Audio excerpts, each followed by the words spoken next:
text them, I called them numerous times, never hit me back. So my plan was to shoot a video for the song, but clearly I wouldn't even say I was too eager. I just called too early. I feel like I should have text first or something, you know. So my plan was to get the music video and make that happen, but that didn't work. So moving forward afterwards, I ended up dropping my first official project called Affirmation. That was the first one. I dropped that in 2020, and I really didn't have a set strategy. My whole thing with Affirmation was a lot of people knew me rapping from locally from back in the day, you know what I'm saying? But the newer generation in the streaming sites didn't have a full project from me. So I'm like, let me just throw it out there, see what happens. So I put out Affirmation. I think I shot like maybe 3 videos for the project, and I didn't even use money for marketing because this is just me like just seeing what happens. So I just put it out there and see what it did, and locally it got good traction from the fans that I gathered from the feature with Dizzy. They tuned in, so that was good for that. Afterwards, I put a project out called Life Happens. Now I put way more into the marketing. So the concept of Life Happens was basically you know, whenever, let's say something bad go wrong, you be like, life happens, it's a part of life. So it's like, I've been through a lot, you know what I'm saying, the struggles and difficulties. But instead of dwelling on it and being depressed, it's like, yo, roll with the punches, life happens. So that was kind of like my most personal project to date, because I took my life stories and different experiences and I put it in the project. So as a way to market it, I did interviews with people, and I interviewed them about topics of songs I had.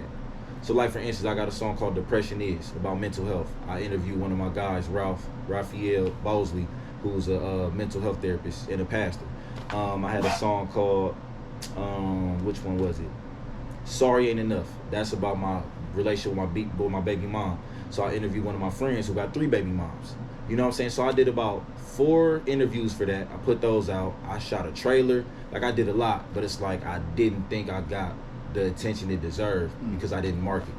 You know, it's like I put the money to create put the money into creating the material, but not to market it. And it's like, it was, you know, to me it was heartfelt, it meant a lot, but I feel like what I wanted to get from it, I didn't, because I didn't have the strategy past the content or how to market the content. So then what would be a good budget, would you say, for marketing? Just not making it separate. If you could have a budget, the artist watching right now, what would you say would at least get their name started circulating in the city where they can do a few shows? How much money should they put on it? Circulating in the city? Just, you know, just to start a name, like, oh, have you heard of this person? And, you know, by a few people. Not, you know, they made it, but...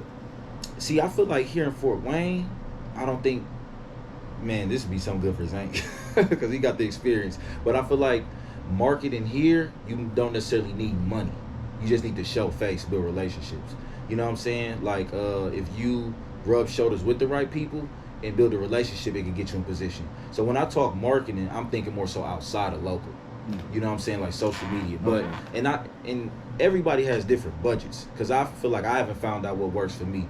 But a rule of thumb I heard is like, whatever you put into your project, like a video, your album, single, you want to do that or double for marketing. You know what I'm saying? Because it's like, we can have the best content, but if nobody hears it, what's it, you know? And that's kind of how I feel like a lot of my projects is old to me and even people around here, but worldwide, when you look at the streaming numbers, it ain't scratched the surface yet. You know, so if I could get $5,000, you know what I'm saying, do Google ads, Instagram ads, and all of that, it could take it further. So I will tell you this, like, my video for Offline, that's my most expensive music video to date, and I shot that in Cali.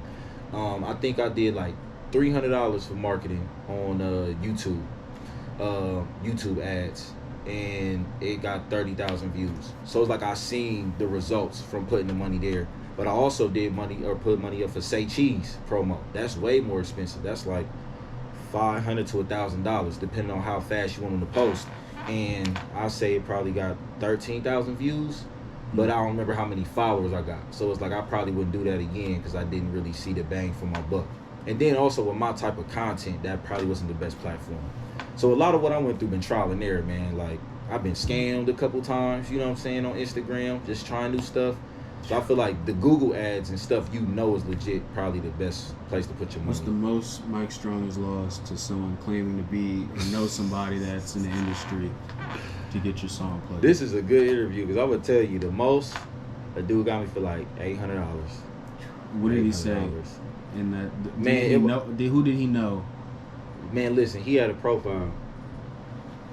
This is embarrassing, but it's a learning experience for y'all. So he had a profile. I forgot the dude's name. Like, he blocked. Oh, it was a smooth finesse. I'm talking about, it was so bad. It was so bad. Let me build up. So anyway, he had a profile, and he had pictures with like doing not podcasts, but like seminars. You know, where it's like me and a couple people on stage and we speaking. So he had pictures of seminars behind the scenes with Rod Wave, Jeezy, all these type of people. You know, with Nipsey. So it's like, okay, he seemed reputable. Man, the dude gave me his number. We talked on the phone several times, all type of stuff. I'm talking about, it was one point I had one of my guys on three-way. He didn't even know. And he was listening like it sounded legit. And he was basically saying like he had show opportunities where you could open up for different acts. Ooh. You know what I'm saying? And he was going to line it up. So we talked a couple times, and then like the fourth phone call, he like, well, look, I'm on hold for this voucher to get something. So can you send me, you know what I'm saying, X amount of money and this will cover it? And then that's when I'm like, all right, you know, he's sending the invoices, all types. I'm like, okay, look legit. Sent the money. Then like he hit me back, like, hold on, stalling me out. And then like a week later, blocked me. Everything. Like, it was terrible. Damn. It was terrible. Yeah. So yeah. Hey, it's part of the game. It is definitely a hard lesson to learn, but Is scamming on the rise, do you think, in the music game? definitely. I mean, even when I wouldn't consider this not a scam, but a finesse move. Like, you Okay. know, when everybody was doing the artists was reaching out and DMing other artists, talking about, yo, what's your budget? Or you was tagged in my post. I wouldn't say it was a scam because they would like follow through sometimes on stuff. But for instance, I'm gonna use The Game for example. The Game hit me up. He left a comment on one of my Instagram videos. Excuse me. And then ended up DMing. No, I DM'd him like, yo, what's up? And we going back and forth. So it wasn't a scam, but it just don't make sense. So what he was doing was, if you paid him like $500, he would put your song on a mixtape with like 30 other artists. So it's not a scam, but it's just like, what's the benefit? Here's why. If you're not vetting to see who's good or who's not, you're accepting the money. So the song could be horrific, but you gonna put it on this mixtape with 30 other people. Who gonna check it out? You're not even featured on there. And then they would do like story posts or stuff like that. But if people just skimming through, they not really checking.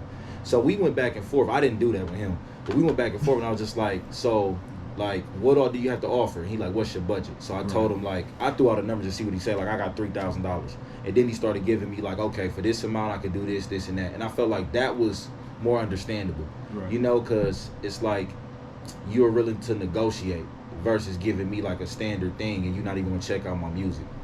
So, but anyway, to answer your question, is on the rise. I feel like it's easier to get over on people up and coming too. Like, I still get spam emails for like graphic designers. I've been scammed by graphic designers. Like, it's like everything pertaining to the music. I ain't never got finessed on no beats, but artwork, promo, show opportunities, yeah, they got me.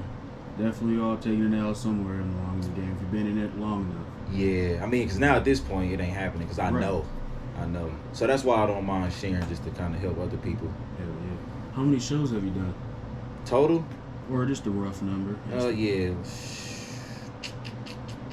I'll say rough, man. Not too many. Maybe like 9. I feel like 9 is a solid number that I could think of at least. Like last year, what I did, Middle Waves. I did my show, my concert for my birthday party. I did my Affirmation Live. I did the Muse. I'm just thinking